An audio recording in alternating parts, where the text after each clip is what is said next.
तराजू से इधर से तोड़ के उसने कुछ रोटी खा ली। फिर उसने देखा कि इधर की तराजू नीचे हो गई है तो इधर से तोड़ के कुछ रोटी खा ली। ऐसा ही करते करते एक ऐसा समय आया कि सारी रोटी जो है वो बंदर साहब खा गई और बिल्लियां आपस में झगड़ा करती रहेगी। बहुजन समाज के लोगों, जितना जल्दी हो सके एकजुट हो जाओ। तो मान लिया, नगीना के लोगों ने मेरी बात पे पहरा दे दिया। नगीना के लोगों को क्या मिला? आज डीएम उनकी सुनता है, आज एसएसपी उनकी सुनता है, आज सीओ उनकी सुनता है, थानेदार उनके सुनते हैं, तमाम डिपार्टमेंट के लोग उनकी सुनवाई करते हैं। और तो हर साल 5 करोड़ रुपया उनको मिलता है अपने क्षेत्र में सड़कें बनाने के लिए। क्या में रहेंगे? ये छुट्टी क्यों नहीं मनाई जा रही है? ये छुट्टी इसलिए नहीं मनाई जा रही है कि जब तक आपके आंसू नहीं सूख जाते, जब तक आपके खाली हाथ नहीं भर जाते, जब तक आपको सम्मान की जिंदगी नहीं मिल जाती, जब तक आपके घरों से परेशानियां खत्म नहीं हो जाती, जब तक महान पुरुषों का सपना पूरा नहीं होता, तब तक हम लोग छुट्टी मनाने वाले नहीं हैं। इस बात का संकल्प करके मन में मेहनत करने का काम कर रहे हैं। मैं कुछ नहीं भूला हूं। मेरे नौजवान साथियों, मैं आपसे वादा करके कह रहा हूं कि मैं कुछ नहीं भूला हूं। बस समय की बात है, समय बदलते देर नहीं लगेगी। अगर आपने मेरी बात पे पहरा दे दिया, जैसे चंद्रशेखर आजाद अपने महापुरुषों की बात पे पहरा दे रहा है, अगर आपने मेरी बात पे पहरा दे दिया, वो दिन दूर नहीं है कि उत्तर प्रदेश में आपकी बात मजबूत होगी और आपके हिसाब से काम होगा। गरीबों के लिए योजना बनेगी और गरीबों को अवसर मिलेंगे आगे बढ़ने। सरकार जनता के लिए जिम्मेदार होती थी, सरकार जनता के लिए जवाबदेह होती थी, लेकिन अब की सरकारें तो अपनी पार्टी के नेता, अपनी पार्टी से जुड़े अधिकारी और चंद पूंजीपतियों के जवाबदेही सरकारें हो गई हैं। लेकिन मैं इस मंच के माध्यम से कहता हूं कि आपके हर घर में मेरा घर है, मेरी बात का अभियान।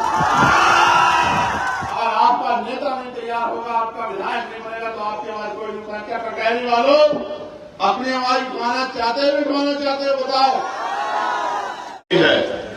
मैं आप सब लोगों को पुनः आपके पिछले संघर्ष के लिए बधाई देता हूं और भविष्य में जो संघर्ष हम लोग करना है उसके लिए तैयार करने के लिए यहां मैं आया हूं। सम्मानित मेरे प्यारे बहुजन समाज के लोगों, मैं अपनी बात को शुरू करने से पहले बहुजन समाज में जन्मे सभी संतों, गुरुओं और महान पुरुषों को नमन करता हूं। महामानव तथागत बुद्ध से लेके संत श्रोमणी सद्गुरु रविदास जी महाराज, भगवान वाल्मीकि महाराज, गुरु नानक देव, संत कबीर, गुरु घासीदास जी, नारायणा गुरु, महामना और शिक्षा की ज्योति जलाने वाले राष्ट्रपिता ज्योतिबा फूले, मां सावित्रीबाई फूले, डॉक्टर बाबा साहब अम्बेडकर, सर छोटू राम, ईवी पेरियार रामानायकर स्वामी, पेरियार लाल यादव, बाबू जगदेव प्रसाद कुशवाहा, जननायक कपूरी ठाकुर, चौधरी महाराज सिंह भारती, महामना रामसुख वर्मा,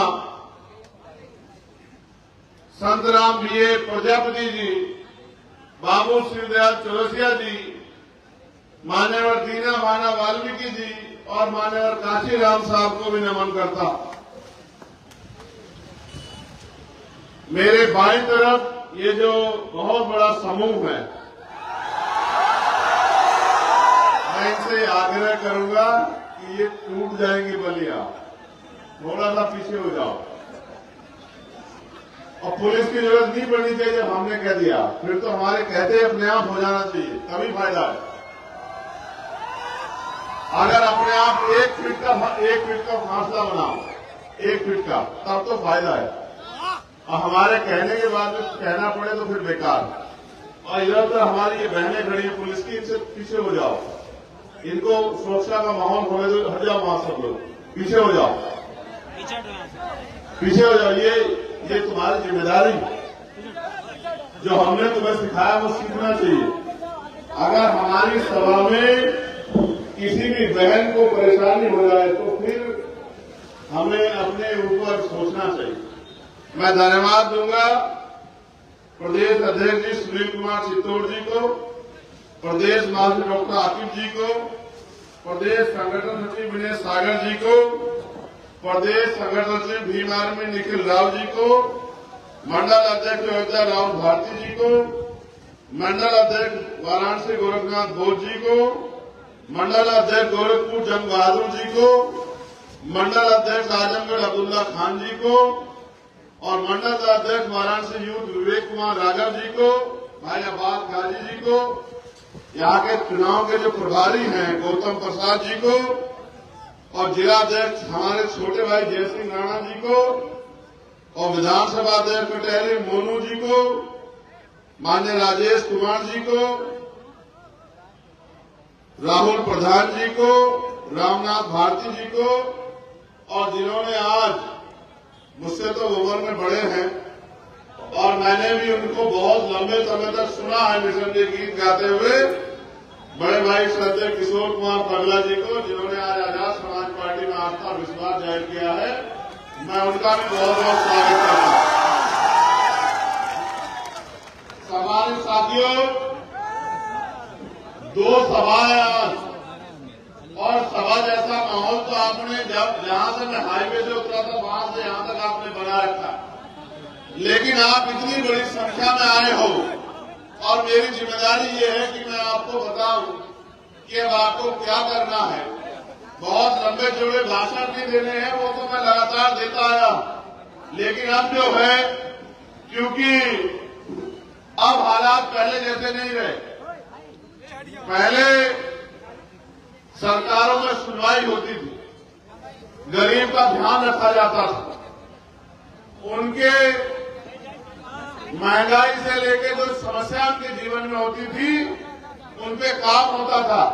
सरकार जनता के लिए काम करती थी, सरकार जनता के लिए जिम्मेदार होती थी, सरकार जनता के लिए जवाबदेह होती थी। लेकिन अब की सरकारें तो अपनी पार्टी के नेता, अपनी पार्टी से जुड़े अधिकारी और चंद पूंजीपतियों के जवाबदेही सरकारें हो गई हैं। अब जो सरकारें काम कर रही हैं, न वो किसानों की जैसी हैं, न नौजवानों की जैसी हैं, न महिलाओं की जैसी हैं, न कर्मचारियों की जैसी हैं, न ही व्यापारियों की जैसी हैं, न ही गरीबों की जैसी हैं। और तो और वो कमजोर वर्गों में भी दलित, पिछड़े, आदिवासी, मुसलमान, जैन, सिख, बौद्ध, ईसाई और जो ऊंची जातियों के गरीब हैं उनके भी वो लोग हितैषी नहीं है। ऐसा लगता है कि वो मुट्ठी भर लोगों को पैसे वाला बनाने का काम कर रहे हो और तमाम गरीबों को लेबर क्लास बनाने का काम कर रहे हैं। जब हम सरकारों के फैसले देखते हैं, वो फैसले जो हमारे जीवन को प्रभावित करते हैं, तो ऐसा महसूस होता है कि सरकारें आज भी हमें इंसान नहीं मानती। अगर सरकारें हमें इंसान मानती तो हमारे बारे में सोचती। अब सोचा क्या है, अभी बजट आया सेंटर का स्टेट का दोनों का, क्या महंगाई कम हुई? गैस के सिलेंडर के दाम कम हुए? बिजली के दाम कम हुए? खाद्य पदार्थों के दाम कम हुए? पेट्रोल डीजल के दाम कम हुए? क्या एजुकेशन का बजट बढ़ाया घटा? बताओ। एजुकेशन का बजट घटा दिया। हेल्थ का बजट बढ़ाया घटाया? हेल्थ का बजट घटा। अब एजुकेशन को समझो। मैंने कल ही पार्लियामेंट में कहा परसों कि जब पढ़ेगा नहीं भारत तो आगे कैसे बढ़ेगा बता।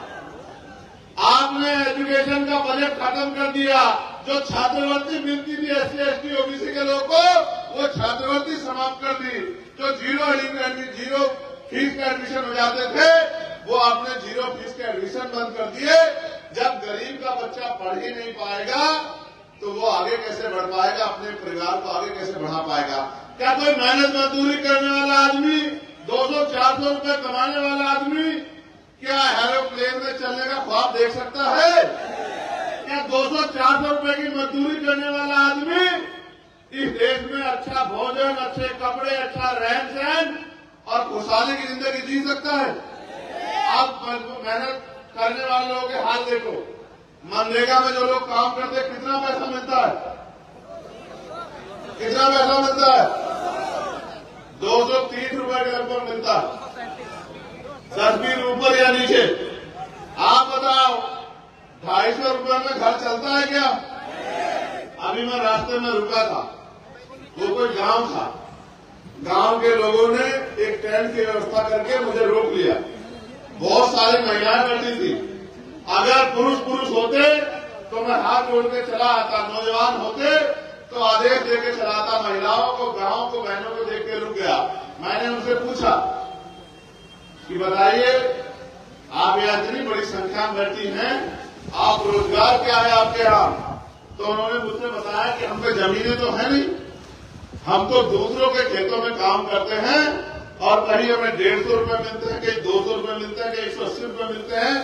आप ये बताओ 180-200 रुपए में घर चलता है क्या? इन्होंने हेल्थ का बजट कम कर दिया। हेल्थ का बजट कम होगा तो क्या होगा? सरकारी अस्पतालों में डॉक्टर नहीं होंगे, क्योंकि डॉक्टरों को देने के लिए पैसा नहीं। फिर ईसीजी की मशीन नहीं होगी, एक्सरे मशीन नहीं होगी, और कोई अच्छी मशीन नहीं होगी, दवाइयां नहीं होंगी, सीटी स्कैन नहीं होंगे, और तो और टेस्ट बाहर से लिखे जाएंगे। इसके कारण क्या होगा कि गरीब को अच्छा इलाज नहीं मिलेगा, और अच्छा इलाज न मिलने के कारण उसकी जान चली जाएगी, लेकिन सरकार को कोई फर्क नहीं पड़ेगा। मैंने कल ही मांग उठाई, और आप बताना मेरी मांग गलत है या सही है। मैंने कल ही मांग उठाई, गौर से सुनो, कि चाहे सुरक्षा प्राप्त अभिनेता हो या नेता हो, नेता एडी से लेकर चोटी का हो, या फिर कोई अधिकारी हो, आईएएस अफसर हो, आईपीएस अफसर हो, या कोई और सरकारी कर्मचारी हो जो सरकारी तनख्वाह लेता है, या कोई व्यापारी हो, उनके बच्चों का और उनका जरूरत पड़ने पे इलाज सरकारी अस्पताल में होना चाहिए। होना चाहिए, नहीं होना चाहिए? इससे फायदा क्या होगा आपको पता है? आपको जब अमीरों का इलाज सरकारी अस्पताल में होगा, जो पॉलिसी बनाते हैं उनका इलाज अस्पताल में होगा, उनके बच्चों का इलाज होगा, जो पॉलिसी को लागू कराते हैं अधिकारी, उनके बच्चों का इलाज होगा, उनका इलाज होगा, तो फिर सरकारी अस्पताल में सुविधाएं पहुंचेगी और गरीबों को भी बच्चे से अच्छा इलाज मिलेगा, उनकी जिंदगी का भी ख्याल रखा जाएगा, उनकी जान भी मिल जाएगी, उनको भी जो है जीवन जीने का मौका मिलेगा। ऐसे मैंने मांग उठाई परसों, जब एजुकेशन के बजट पे अनुदान और मांगों पे मुझे बोलने का मौका मिला। मैंने ये कहा कि चाहे मुख्यमंत्री हो, प्रधानमंत्री हो, राज्यपाल हो, मंत्री हो, विधायक हो, या किसी और विभाग का मंत्री हो, आईएएस अधिकारी हो, आईपीएस अधिकारी हो, या सरकारी सेवा का कोई अधिकारी हो, कोई व्यापारी हो, सबके बच्चों को सरकारी स्कूल में पढ़ने की इजाजत मिलनी चाहिए। अब उससे होगा क्या? जब एक ही कुर्सी पे, एक ही कमरे में, यहाँ आईएएस अधिकारी का बेटा बैठेगा, यहाँ आईपीएस अधिकारी का बेटा बैठेगा, वहीं बराबर में किसान का बेटा बैठेगा, वहीं मजदूर तबके का बेटा बैठेगा, वहीं मंत्री जी का बेटा बैठेगा। बताओ अच्छी शिक्षा मिलेगी नहीं मिलेगी? बताओ। तो ये मुझे तो महसूस होता है, सरकार को क्यों नहीं महसूस होता? क्योंकि उनको इसलिए महसूस नहीं होता, उनको लगता है गरीब अगर पढ़ लिया और गरीब अगर हस्तपुष्ट हो गया तो कल अपने अधिकार मांगेगा, आपके अनुसार इधर उधर नहीं जाएगा, अपने परिवार को तरक्की के रास्ते पर लेके जाने के लिए संघर्ष करेगा, और जो अधिकार हमने इनके छीन रखे हैं वो अधिकार हमसे छीन के ले लेंगे। ये आपसे डरते हैं, ये आपसे डरते हैं, घबराते हैं, लेकिन इसलिए नहीं डरते घबराते कि आपका भला चाहते हैं। ये इसलिए डरते घबराते, इनको पता है जिस दिन आप लोग अपने पैरों पे खड़ा हो गए और आपको अच्छा भोजन मिलने लगा, अच्छे कपड़े मिलने लगे, अच्छी पढ़ाई मिलने लगी, अच्छा इलाज मिलने लगा, फिर आप इनके बनवा मजदूर नहीं रहोगे, फिर ये आपको अपने तरीके से चला नहीं पाएंगे, फिर ये जो है आप पे शोषण नहीं कर पाएंगे, फिर इस देश में या उत्तर प्रदेश में बहन बेटियों का अपमान नहीं होगा। कोई ताकतवर आदमी किसी गरीब की बेटी की तरफ आंख उठा के देखा, कोई गुंडागर्दी नहीं करे। ये गुंडागर्दी चलती रहे, गरीबों का खून चूस चूस के चंद मुट्ठी में लोग पैसे वाले बनते रहे और नेताओं की नेतागिरी चलती रहे। इसलिए व्यवस्था ऐसी की गई है कि ना कहीं गरीब की सुनवाई होती है, ना ही सरकार की कोई योजना गरीब के पक्ष में होती है। हमने ये तय किया है। मैं धन्यवाद दूंगा आपके माध्यम से नगीना के लोगों का, और जितने अंबेडकर नगर के लोग, और अंबेडकर नगर का मैं धन्यवाद नहीं दे सकता हूं शब्दों में, क्योंकि आज भी मेरे याद है कि जिस दिन मैं चुनाव लड़ रहा था तो अंबेडकर नगर के लोगों ने, इस जिले के लोगों ने 1-1 रुपया, 2-2 रुपया, 10-10 रुपए के नोट जो हैं, मेरे आज भी याद है वो नोट। मैंने चुनाव के बाद वो पोटलियां खोली और वो नोट देख के लगता था कि उसपे हजारों लोगों का पसीना लगा हुआ, इतने लोगों के हाथ से गुजर गया होगा। जब मैंने वो नोट देखा तो मैं भावुक हो गया कि भाई ये नोट जिसने दिया होगा, जिस माँ ने, जिस भाई ने, जिस पिता ने, उसने नोट नहीं दिया, उसने मेरे ऊपर भरोसा किया, मेरी जिम्मेदारी बढ़ती है उस भरोसे में खड़ा उतर कर उनकी जिंदगी में बदलाव करूं। मेरे आज भी याद है वो नोट, और वो नोट मैंने उठा के रखा। आपने मुझे जो नोट दिया है वो सूद समेत अधिकारों के तौर पे आने वाले समय में आपको वापस करूंगा। मेरी बात को आप याद रखें। जिसने 1 रुपए की मदद की है उसको पॉलिसी बना के उसके 50 लाख रुपए की मदद उसके परिवार को करवाने का काम होगा। ये चंद्रशेखर आजाद आपका नेता नहीं है, ये आपका भाई, आपका बेटा है, आपके बीच का है। और अम्बेडकर नगर के मेरे लोगों भूला नहीं हूं, भूला नहीं। जो लाठी आपके ऊपर पड़ी थी मेरे आज भी याद है, जब आपने बाबा साहब अम्बेडकर की मूर्ति लगाने का काम किया था और आपकी मेरी बहनों के सरों पे और कमर पे जो लाठियां पड़ी थी, भूला नहीं, बिल्कुल नहीं भूला। आज भी वो जख्म मेरे दिल में है, आज भी वो जख्म में अपनी पीठ पर महसूस करता हूं। मेरे आज भी याद है जब मेरे कई साथियों को पकड़ के अम्बेडकर नगर की जेल में बंद कर दिया गया था और मैं उनसे मिलने के लिए आया था तो सारे अधिकारी लड़के खड़े हो गए थे कि मिलने नहीं देंगे। मैं भूला नहीं, मैं कुछ नहीं भूला। मेरे नौजवान साथियों, मैं आपसे वादा करके कह रहा हूं कि मैं कुछ नहीं भूला हूं।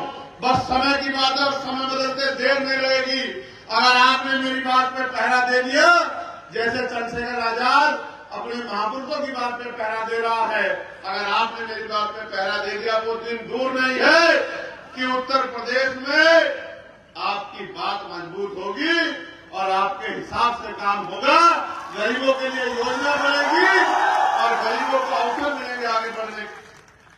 इस देश की आजादी के 75 साल बाद यहां पहुंचे हम कि आज भी मुंह छेड़ने में हत्या होती है नहीं होती है, मटकी छूने में हत्या होती है, और तो और घोड़ी पे बैठने में आज भी अपमानित किया जाता है। अब तो हमारे नौजवान संघर्ष करने लगे हैं, मेहनत करने लगे हैं। मैं इनकी आंखों में चमक देखता हूं और मैं समझता हूं कि नगीना के रिजल्ट के बाद उनके मन में बात चल रही है कि हमें अपनी अपनी विधानसभाओं में भी रिजल्ट इस बार देना है। चल रही है, बताओ तो तुम पे भी मौका आन पड़ा है। बताओ मेरी बात को आगे बढ़ाओगे नहीं बढ़ाओगे, बताओ। ऐसे मुट्ठी बंद करो जो लोग मदद करेंगे। आप मेरी बात पर गौर करो, मुट्ठी नीचे करके।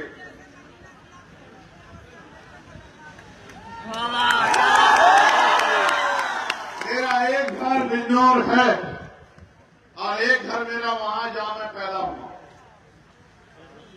लेकिन मैं इस मंच के माध्यम से कहता हूं कि आपके हर घर में मेरा घर है, मेरी बात का अभ्यास। और जब तक उन घरों में खुशहाली नहीं आ जाती, उनको सम्मान का जीवन नहीं मिल जाता, तब तक चंद्रशेखर आजाद कहीं नहीं जाने वाला। मेरी बात को अब याद रखना। देखो मेरी बात पे गौर करो, ये लोकतंत्र है। जिनके पास वोट है उनका राज होना चाहिए। लोकतंत्र यानी कि बहुमत का शासन, जिनका वोट होगा उनका राज होगा। और वोट यहाँ कमजोर वर्गों के लोगों को है क्योंकि उनकी संख्या 85% से ज्यादा। अगर वो लोग अपने वोट को इकट्ठा कर लें और अपने वोट का सही प्रयोग कर लें तो वो दिन दूर नहीं है कि उनका राज कहा जा जाए। नगीना के लोगों ने मेरी बात को मान लिया, नगीना के लोगों ने मेरी बात पे पहरा दे दिया। नगीना के लोगों को क्या मिला? आज डीएम उनकी सुनता है, आज एसएसपी उनकी सुनता है, आज सीओ उनकी सुनता है, थानेदार उनके सुनते हैं, तमाम डिपार्टमेंट के लोग उनकी सुनवाई करते हैं। और तो हर साल 5 करोड़ रुपया उनको मिलता है अपने क्षेत्र में सड़कें बनाने के लिए, अपने क्षेत्र की समस्या को खत्म करने के लिए। अपने क्षेत्र को आगे बढ़ाने के लिए, स्कूल कॉलेज बनाने के लिए, उनके साथ साथ नगीना के लोगों को उनकी सेवा करने वाला चंद्रशेखर आजाद भी मिला। अगर आप भी मेरी बात को मान लो और देखो, आपको मौका 27 में नहीं मिल रहा है, आपको तो मौका अगले 2.5 महीने के अंदर मिल रहा है।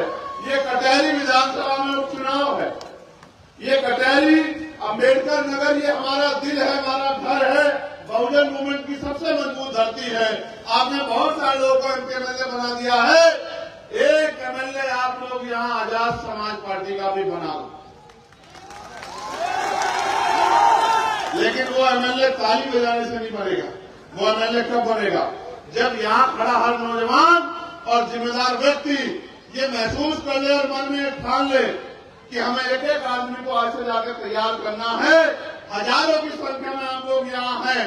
अगर आप आज से तैयार करना शुरू करोगे तो 1 महीने में 1000 आप और 4 लोग आपका परिवार, 40,000 लोग तो ये हैं। और साथ साथ अगर आपने 1 महीने में एक एक आदमी को भी तैयार किया तो लाखों आदमी तैयार हो जाएंगे कटहरी विधानसभा के। और जिस दिन आपने ऐसा कर दिया तो चुनाव करवा लेना, आजाद समाज पार्टी का प्रत्याशी कई हजार वोट से जीत के चंद्रशेखर की तरह, जिस तरह चंद्रशेखर दिल्ली में खड़ा होकर दहाड़ता है, लखनऊ में मुख्यमंत्री के सामने आपके अधिकारों के लिए सीना तान करके कितने एमपी हैं लोकसभा में? आपने देखे नहीं देखे सब लोग एमपी? बताओ, आपके भाई से ज्यादा कोई बोलता है आपके अधिकारों के लिए? तो बताओ, उतने इतने संख्या में एमपी अच्छे, आपका अकेला चंद्रशेखर आजाद अच्छा? बताओ, जोर से बताओ। और अगर आपने यहाँ कटहरी से भी हमारा विधानसभा का विधायक जिता के भेज दिया तो हमारी ताकत आगे बढ़ेगी या कमजोर होगी? बताओ। तो चाहते हैं नहीं चाहते हमारी ताकत बढ़े। अब इसमें मुझे एक बात कहनी है, गौर से सुनना नौजवानों, फोन बंद करके एक बार गौर से सुनो। और कुछ लोग वीडियो भी बना लो, जिम्मेदार लोग आपके फोन में रहनी चाहिए, घर जाके बताना। 48,20,000 करोड़ रुपए का बजट है, कितने पैसे का बताओ? जोर से बताओ। 48,20,000 करोड़ का बजट है, कितना का? कितनी जीरो होती है पता है? 48,20,000 करोड़। और उसमें से आपको क्या मिला है पता है आपको? उसमें से मिला आपको 26,000 करोड़ रुपया। कितना? 13,000 करोड़ रुपए शेड्यूल कास्ट के लोगों को और 13,000 करोड़ रुपए शेड्यूल ट्राइब के लोगों को, आदिवासी लोगों को। और आपकी जनसंख्या कितनी है आपको पता है? भारत की जनसंख्या का 25%। मिलना कितना चाहिए था पता है आपको? मिलना चाहिए था 12,00,000 करोड़। कितना मिलना चाहिए था? और मिला कितना? 26,000 करोड़। लाख नहीं, यानी कि जितना मिलना चाहिए था उसका 1% पैसा नहीं मिला। फिर समझो, 1 रुपए से बंटवारा, मानो लाखों करोड़ों को छोड़ दो, 1 रुपए का बंटवारा होना था और SC/ST के लोगों को मिला 50 पैसे। कितना? 50 पैसे नहीं, 0.50 पैसे। कितना? 1 पैसे से भी कम। और सरकार कहती है कि इससे आपकी तरक्की हो जाएगी। और हम बहुजन समाज के लोग हैं, पिछड़े वर्ग के लोगों को तो 26,000 करोड़ रुपया भी नहीं मिला। जब बांटने वाले लोग उनके बैठे होंगे तो पैसा आपके घरों में नहीं आएगा। जब बांटने वाले लोग वो बैठे होंगे तो पैसा उद्योगपतियों के घरों में जाएगा, उनके घरों में जाएगा। और जब बांटने वाले लोग आपके होंगे, जब तराजू आपके लोगों के हाथ में होगी तो बंटवारा ईमानदारी से होगा और ये 12 लाख करोड़ रुपया आपके घरों तक आएगा। मेरी बात को आप याद रखना। ये बंटवारा करने के लिए, ये बंटवारे की ताकत वोट से मिलती है। अगर आप वोट की ताकत चंद्रशेखर आजाद समाज पार्टी को दोगे तो ये बंटवारा करने की ताकत हमारे हाथ में आएगी। और आपको लगता है जब बंटवारा करने की ताकत उत्तर प्रदेश में हमारे हाथ में होगी तो क्या आपका हाथ खाली रह जाएगा? बिल्कुल खाली नहीं रहेगा। और तो और मुस्लिम समाज के लोगों को तो नमक के बराबर भी कुछ नहीं मिला। उनकी जो फेलोशिप आती थी मौलाना आजाद के नाम से वो बंद कर दी, मदरसों को जो ऐड मिलती थी वो बंद कर दी, और तमाम तरह की जो योजना चल रही थी उनका बजट घटा दिया। क्योंकि जैसा मैंने कहा ये सरकार चंद पूंजीपतियों की सरकार।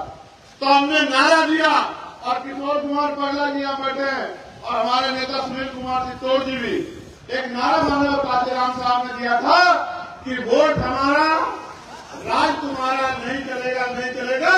और इस बार बजट में हमने नारा दिया कि वोट हमारा और नोट तुम्हारा। ये भी अब इस देश में नहीं चलेगा नहीं चलेगा। हवा गवाही दे रही है कि कटहरी में आवाज समाज पार्टी की चलने वाली ये हवा गवाही दे रही है, मौसम गवाही दे रहा है कि आपका मौसम बदलने वाला है। कुर्सियों की पेटियां जरा बांध लीजिए।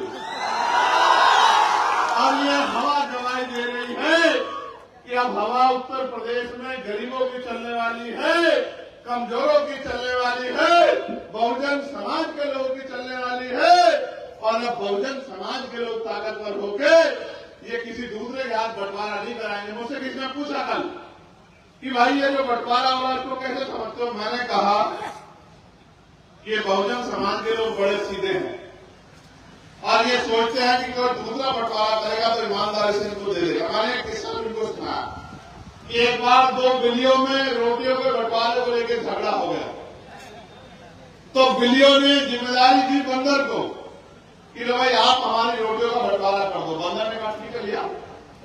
बंदर ने तराजू उठाई, कुछ रोटी एक तरफ रखी कुछ एक तरफ रखी।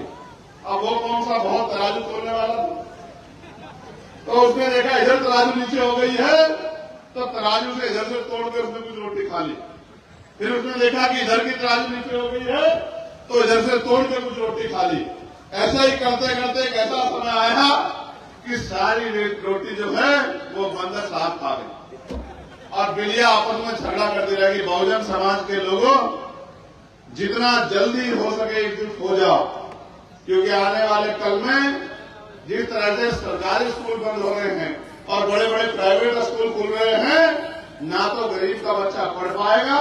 जब निजीकरण हो जाएगा, आरक्षण नहीं बचेगा तो कोई भी गरीब का बच्चा सरकारी नौकरी में नहीं जा पाएगा। प्राइवेट एक तरह की गुलामी है। जो लोग प्राइवेट में काम करते हैं वो जानते होंगे इतनी बेरोजगारी है देश के अंदर कि अगर आप ये कहोगे कि 7-10 दिन की छुट्टी दे दो तो मालिक कहेगा परमानेंट की छुट्टी ले ले, तेरे भाई बहुत खड़े हैं।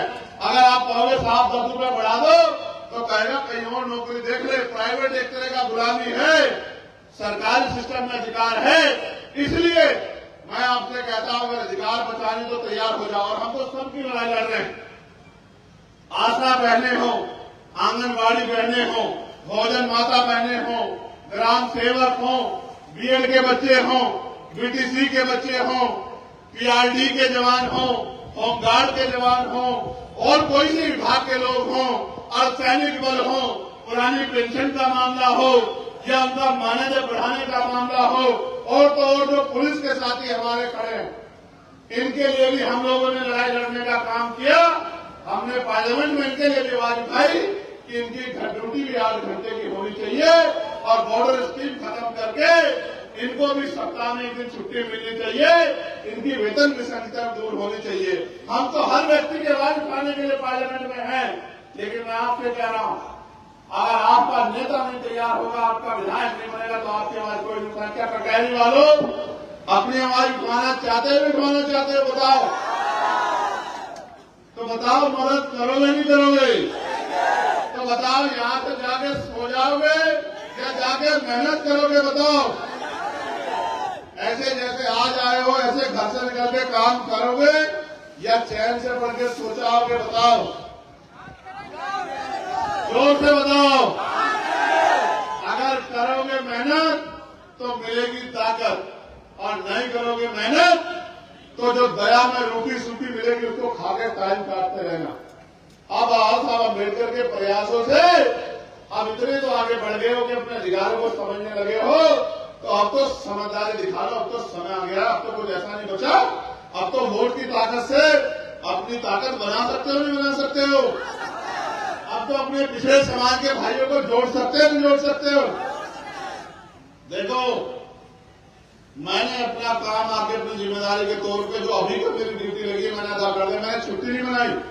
हम लोग वहां 5 दिन काम करते हैं, सैटरडे संडे में छुट्टी होती है, मैंने छुट्टी नहीं बनाई।